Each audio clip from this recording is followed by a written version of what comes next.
Hi and good afternoon and welcome back to Tarot Tats and Tea. I'm going to be doing a VR today to the tag One Tarot card, and it's a VR to Ramón from Moon Scarab. This is a VR that caught my attention when I heard Simon from the Hermit's Cave talking about it, and before he went into doing his one tarot card, what was it called? Sorry, one tarot card. There are 10 situational questions, and you can only choose one tarot card to represent your answer in that particular situation. So before he actually delved into it, I thought, oh, don't watch this, just get on with your own and then go back. So I'm still going to go back and pick up where I left off watching Simon's, and then I'm going to go on to watch Ramón's as well. This is quite a deep VR tag, and it's one that actually had me thinking really hard. And it could be said that some of the cards that I've chosen for some of the situations, question marks could go over and go, why, Elaine, would you choose that? Well, I have, and I will go forth. I've got my notes here, so I'm going to be using these and the questions you'll find in the description down below. So let me get myself nice and comfortable. I've put the dogs outside, so hopefully I'll get a little bit of peace to do this from start to finish. The first question is, which one card is the most inspiring to you? And this is one that could be seen as most inspiring. How do you see that? Because I have chosen the Tower card. Why would I choose the Tower card as being the most inspiring card for me? My life has had many Tower situations, and it's not just through my adulthood, but even through my younger years, whether it be school exams and I might not pass or get the results I wanted. To me, that was my Tower moment. I was devastated. I had to change my plans, okay? Then my working life, I ended up being made redundant, another Tower moment that I had to pick up, dust myself down and start on again. I put myself through university. I managed to pass university, and I started in the world of teaching. There was a major move during my career where I moved countries. Again, I started teaching here, and unfortunately there was the Tower moment from hell, which was a diagnosis of cancer, which had me seen as having to retire, which was such a Tower moment for me because I never ever felt that I was old enough to retire. I felt that I that I had been put onto the put out to pasture, so to speak, and what was to become of me now. But these Tower moments have taught me so much, so that when I see a Tower card in a reading, for me, it's a case of, yes, something's going to come along and knock you, Elaine Murphy, off your feet. But it's going to pave the way for something new, for you to be you, for you to carry on as you, or for you to go in another direction, to diversify, to do something different. And that is what has happened through my life. There have been times in work when things have happened and I've thought, oh, what's going to happen now? And they have been Tower moments. They've not been little. I can't be accused of falling at the first hurdle. It takes a mallet from Thor himself to knock me out. And when that happens, it happens it happens hugely. So the Tower card has come to represent struggle, but success following that struggle, newness, and rising like the phoenix from the ashes. So yes, the Tower card does inspire me. It inspires me to remain strong. It inspires me to believe in myself, and it inspires me to stick by my guns and be me. Do it my way. It's a Tower moment, but I am going to rise up from the ashes. So yes, that is the card that inspires me. Which card is the most distressing for me? And it's the Five of Wands. And it's a simple minor arcana card, but I don't like conflict. And this card sort of signifies to me conflict, whether it's conflict in the workplace, whether it's conflict in a social setting, in a family setting. I just don't like conflict. Don't get me wrong, I deal with conflict and I deal with it swiftly, like the sword of Damocles, because I really do not like conflict. I don't, it in the past has got me down. In the past, it's made me feel like I've been nothing more than a doormat for other people to stand on to succeed.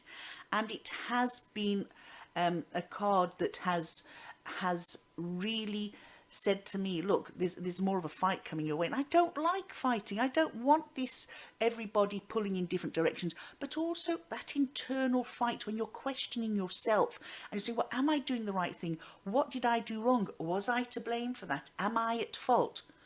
Or why are these people not working with me? Why do these people no longer like me? What did I do? Well, I've stopped all that.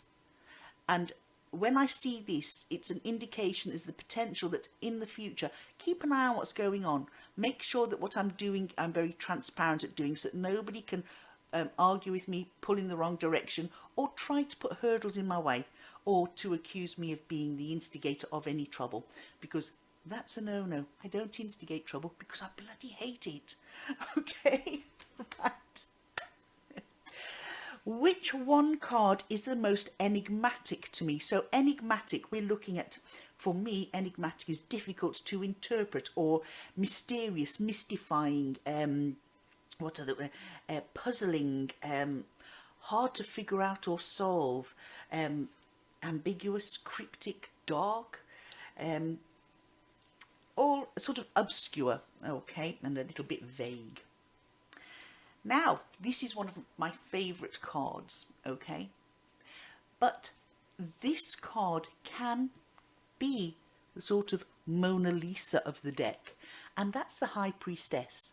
This is one of the cards I, strangely enough, and very much contradictory to the question, it inspires me, as does the Tower, but this card can also be deemed as the enigmatic one of the deck, the mysterious one. Just how much does this person know?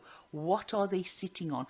We have sort of all sort of denominations here. We have the Torah, we have the Christian symbol of the crucifix here, we have the moon for astrology, and we have Joachim and Boaz, and it's just all sort of, there's this mixture of knowledge, this library of knowledge around this person.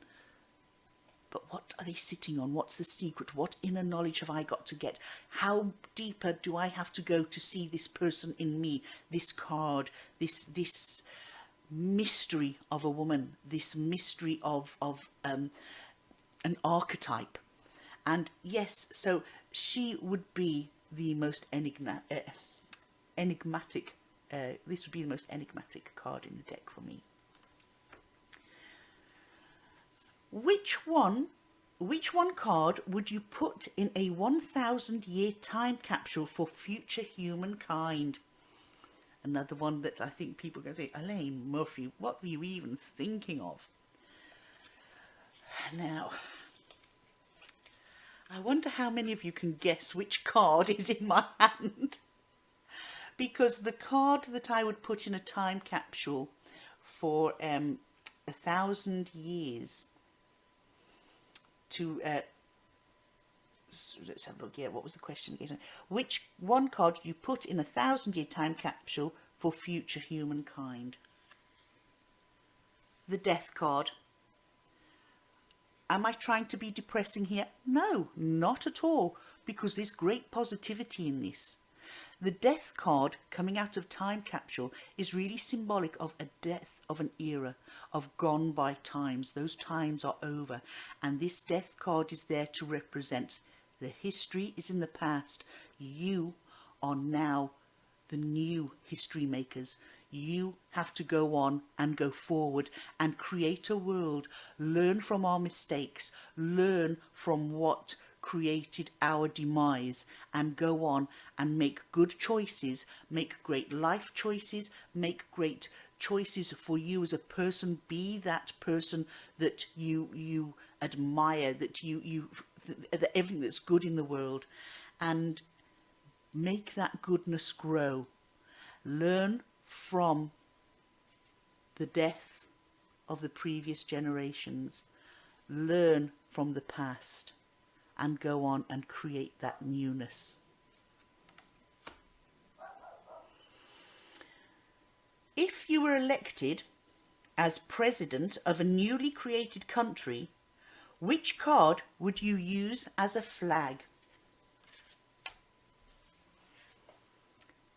Strength. Why have I chosen strength? Because if you are going to be the president or of a newly created country, you are going to need your strength of character, okay? You are going to need to be able to say, you know, to stand by your decisions. You're going to have strength in order to be a leader. You're going to have strength of character, strength of mind, body and soul. You're going to have the strength to lead. You're also going to have the strength to accept help and advice. And equally, you're going to have the strength to accept criticism and the strength to admit when you are wrong. Because when somebody is elected as a leader for anything, it could be the leader of a toddler's playgroup. Leadership can sometimes go to people's heads, and their leadership can become a weakness in the sense that they do not accept criticism, help or advice. Therefore, things can quite quickly go tits up. And therefore, being able to accept when we've made a decision that could be questionable or wrong, that is an inner strength. And to learn by that and progress. A good leader, a good president takes advice. A good leader has strength of character. And strength of character also encompasses that ability to share, to delegate, to have strength in your own skills and talents, but also the strength to sometimes say, well, I didn't get that quite right, did I? So let's try again. Advice would be appreciated, do you know? So strength would be one that would be really needed, I feel. So number 6, if you were Earth's ambassadors to an alien civilization, which one card would you use to represent humankind? And again, I've chosen one that could be deemed, good God, does this woman live in a depressive bubble? No, I don't. I see cards that can be deemed as questionable, negative or dodgy, challenging, and I can also see the positive in them. Now, which card would I use to represent humankind? I would use the 8 of Swords. So why would I use the 8 of Swords to represent humankind? Well, you see, humans can be very negative about themselves. And this is a complex aspect to humanity. We tend to look, not everybody granted, but many of us have the tendency to look at what can potentially go wrong as to what can potentially go right. We tend to see the cup as half empty as opposed to half full. And if we stop for a second and take that blindfold off our eyes, we will see that we're not actually bound up, and when these swords are not hemming us in, and that what we deemed as potential struggles are actually only those that we've allowed to build up in here in our minds. And if we open our eyes and see the new growth, see the path out, and see the positivity, that this is a learning curve that all of us as humans have to go through in life. And aliens would probably think, why do these people underestimate themselves so much? Why do these people not see their strengths but focus on their and others' weaknesses? Why do people focus on the Achilles heel of others instead of another person's strength, causing this situation in another? So that is what I would do as if I was a representative to an alien nation. That's the card I would use. Okay, number 7. Which one card represents somebody you love? The Fool card. I'm a mum, and the Fool card represents each of my children. All of them are young adults heading out in their lives, heading down different paths and careers. All of them have hurdles ahead of them that we as parents have crossed ourselves, and all of them are enjoying their life, are having ups and downs at times, that we are there, parents, as friends, to help and guide them as much as we can. We arm them with as much as we can to head out into that world. But at the same time, we're allowing them to be that free spirit, to be who they want to be, to discover who they are, and to go out and achieve in their own areas, at their own time, at their own pace, knowing that we are here if they need us. Which one card would you choose as a cover for your autobiography book? I did it my way. The Chariot. I took those horses and steered them in the direction I wanted them to go. Despite the tower moments in my life, I rose up from those tower moments, climbed back into the driving seat, and here I am today. And I'm so delightful that those tower moments have made me the person who I am, because by having those tower moments and steering the chariot in the direction I want it to go, I'm now living my best life. If you could upgrade a minor arcana card to a major arcana card, which one would it be? It would be the Ace of Wands. Because our Ace of Wands, it's sort of the pinnacle of our passions. And this always appears to me when I'm asking questions about my own skills and talents and abilities. It's also a card that I associate with a pen, a hand holding a pen, so any documentation to sign. But this card has said to me on many of an occasion, when I have doubted myself, doubted my own skills, my own talents, doubted my path, that, hey, you've got the reins, you've got the passion, you've got the skills, you've got the desire and the strength to be you and to succeed in the field that you want to succeed in. Therefore, sign the documents that need to be signed, pick up that paintbrush and paint, pick up that pen and write. Do what you can do best, because you know you can do it, and you don't want to be that 8 of Swords. You want to be the Ace of Wands.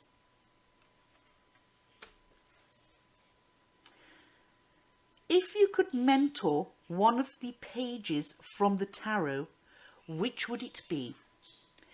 I chose this one because this one reminds me of one of my sons. The Page of Swords. Very eager to learn, very eager to cut away ties of negativity and doubt and self-doubt, but also a little overly confident at times and too quick to step in with a smart mouth. I would mentor my Page of Swords to say, think before you speak, because sometimes you do not realise how cutting your words can be, and although you don't mean it, that your words can hurt. They might be given in a constructive way, but because of the immaturity of knowing that there's a time and a place and a way to say things, that you need to rein it back a bit, because if you don't, someone else will put you in your place and it might not be a pleasant experience. So know when to be know when to air your opinion, because being too opinionated and being too loud can sometimes be a downfall. So those are my 10 situational questions and 1 tarot card for each answer.